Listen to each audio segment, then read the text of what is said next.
রোববার বাজেট অধিবেশন শেষে সংসদে পররাষ্ট্রমন্ত্রী ডক্টর হাসান মাহমুদ সাংবাদিকদের সাথে কথা বলেন বাংলাদেশ সৌদি আরব দ্বিতীয় রাজনৈতিক সংলাপ নিয়ে।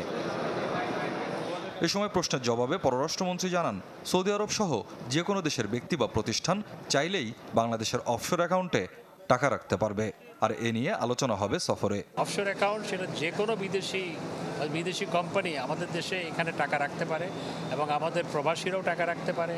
যে কোনো অনাবাসী বাংলাদেশি এই অফশোর অ্যাকাউন্ট খুলে টাকা রাখতে পারে। এটা নতুন আমরা ইন্ট্রোডিউস করেছি এবং এই অফশোর অ্যাকাউন্ট পাকিস্তান খুলেছে, তাদের প্রায় $2 বিলিয়ন সেখানে কালেক্ট করেছে এবং অন্যান্য বিভিন্ন দেশে $50 বিলিয়ন, $100 বিলিয়ন এরকম তারা কালেকশন করেছে। আমরা সেই উইন্ডোটা খুলেছি, এদের একটি নতুন উইন্ডো এবং সেটি নিয়ে আমরা আলোচনা করব।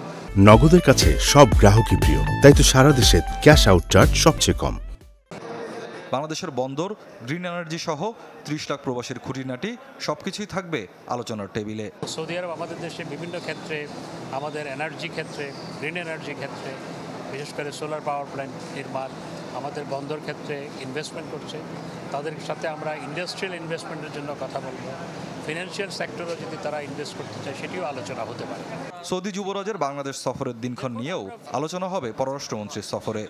স্বাভাবিকভাবেই আলোচনা হবে। সৌদি প্রিন্সের সাথে আমি হজে গিয়েছিলাম, তখন দেখা হয়েছিল, তখন তাকে আমি বাংলাদেশে আসার আমন্ত্রণের কথা পুনরুল্লেখ করেছিলাম, তিনি বলেছেন ইনশাআল্লাহ।